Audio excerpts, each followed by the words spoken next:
Hey everyone, Holly Grant here with Texas Parks and Wildlife Department's Coastal Fisheries Division. I have a collection of beach finds here with me today that I want to spend a little bit of time talking with you all about. Everything that I'm going to show you today comes from a marine animal. This means that these animals live in or near a marine or saltwater habitat. We can split these animals up into two categories: vertebrates and invertebrates. Invertebrates lack a backbone, where vertebrates have a backbone. So what are we? We're vertebrates. If you put your hand on your back, you can actually feel your spine. I want to start first with our invertebrates. Let's take a closer look. So I bet this looks familiar to you. This is a sponge. Did you know sponges are animals?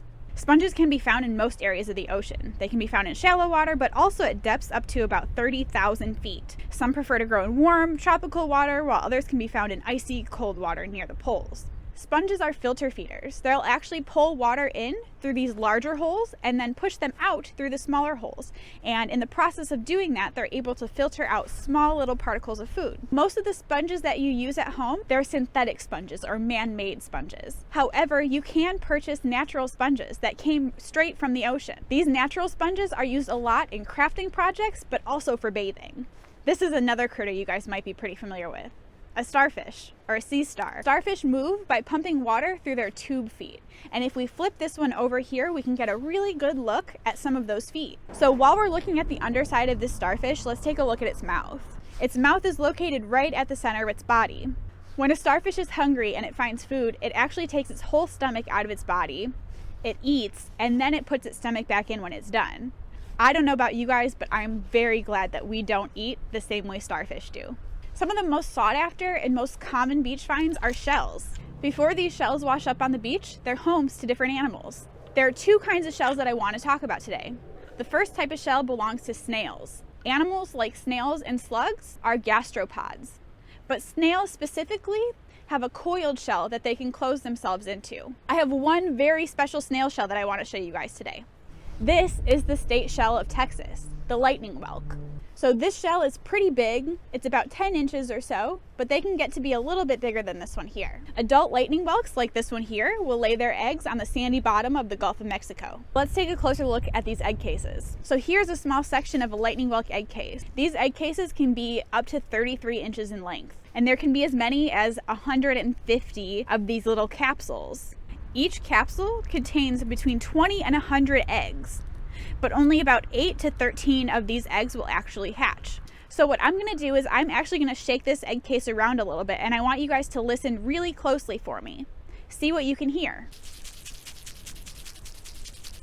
Did you guys hear something rattling around in there? What you are hearing were actually the tiny little baby snail shells that were hitting up against the side of the egg case. Let's take a closer look at some of these little snail shells. As you can see, these snails hatch with their shells on already.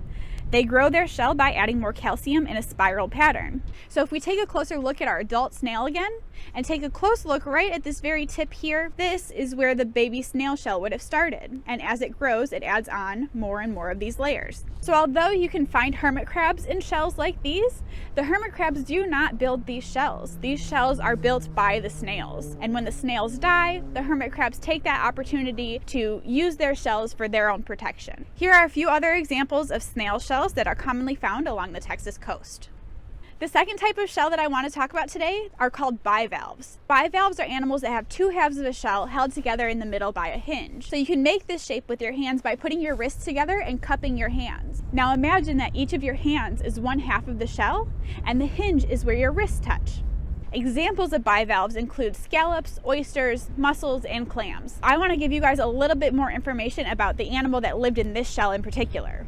This is an oyster, and you may have eaten oysters before. When oysters have just hatched and they're in their larval form, they need to settle on something hard in order to continue growing. And a lot of times that means that they end up growing on each other and they create these really big oyster reefs. The reason I wanted to talk about oysters specifically is because they are incredibly important to the marine environment. Oysters are filter feeders. One oyster can filter about 50 gallons of water every single day. This is so important because it helps to maintain good water quality. And because they grow in these reefs, they create a really dynamic marine habitat that is super important for juvenile fish and invertebrates. So now that I've talked specifically about oysters, I want to show you a collection of some of the other bivalve shells you may find along the Texas coast. The last group of invertebrates that I want to talk about today are called crustaceans, and this is a group that includes barnacles, shrimp, and crabs. I want to start off first with our barnacles. Barnacles are really interesting critters. When they hatch, they are free-swimming animals. However, as they continue to grow, they're going to try to find something hard that they can settle on, and once they find that hard structure,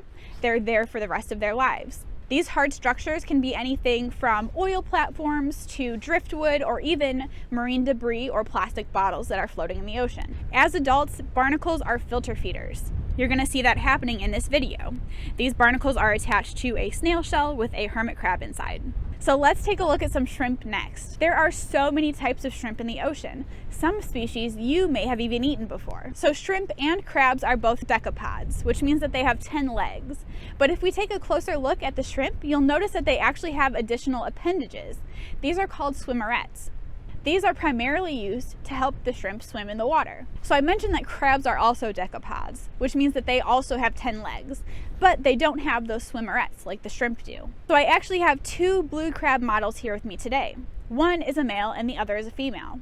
But how can we tell them apart? The best way to do that is by actually flipping them over. Luckily, these two are just models, so I don't have to worry about being pinched by their powerful claws. But if you were to find live blue crabs that you wanted to identify, you would have to be very, very careful so that you don't get pinched. When you're handling blue crabs, the best way to handle them is by grabbing one of their back swimming legs. That way they can't reach around and grab you with their claws. So I'm holding them just as you would if you were holding a live crab by their back swimmers, and I'm going to flip them over.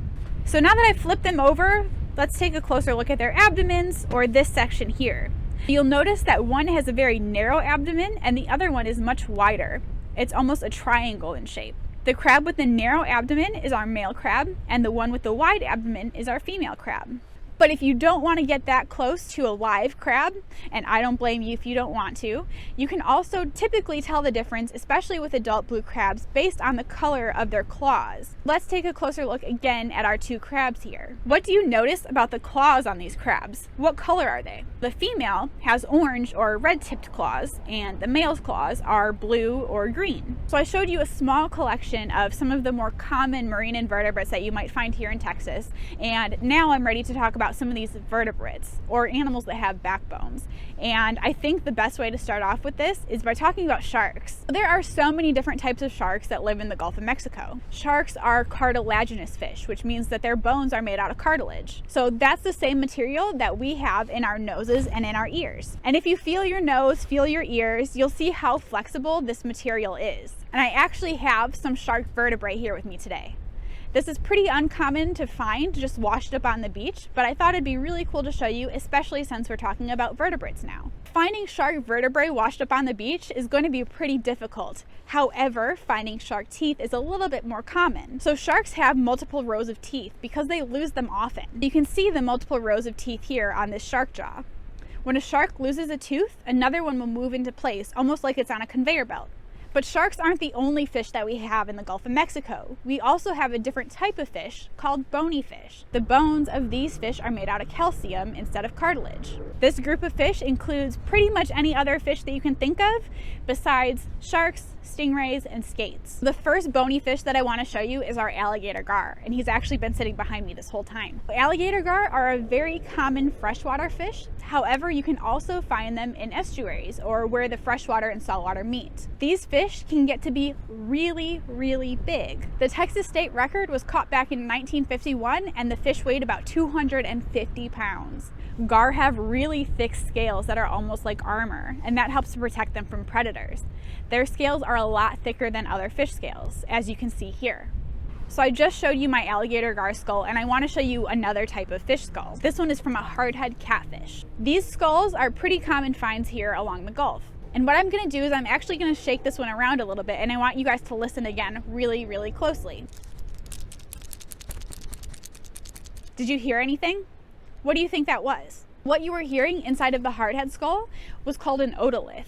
These are the fish's ear bones. These are two otoliths from a little bit larger fish. All bony fish have otoliths, although the size and shape varies by species. These structures are also known as the fish's ear bones. They allow the fish to hear, but they also help to keep the fish balanced in the water. Otoliths are incredibly useful to biologists.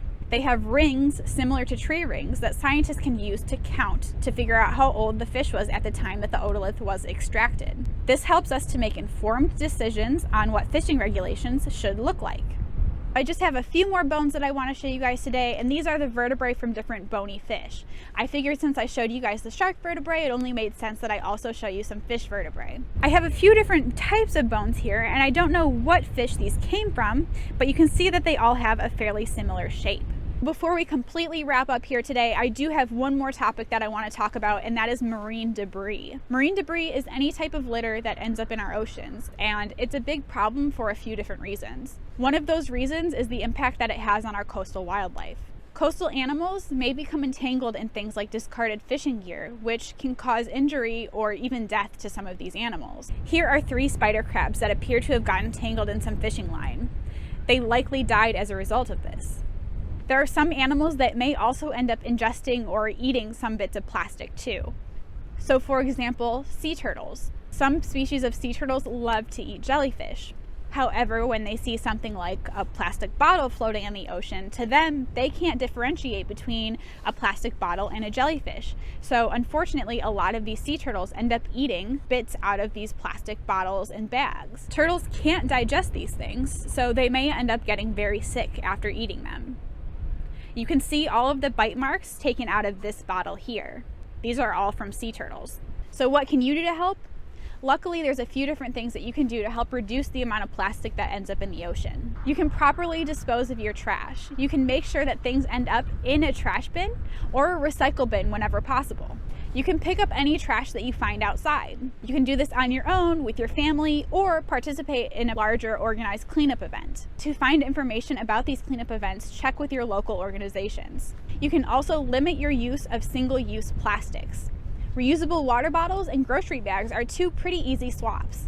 So thank you guys for taking some time to learn a little bit about these coastal animals and what you can do to help protect them.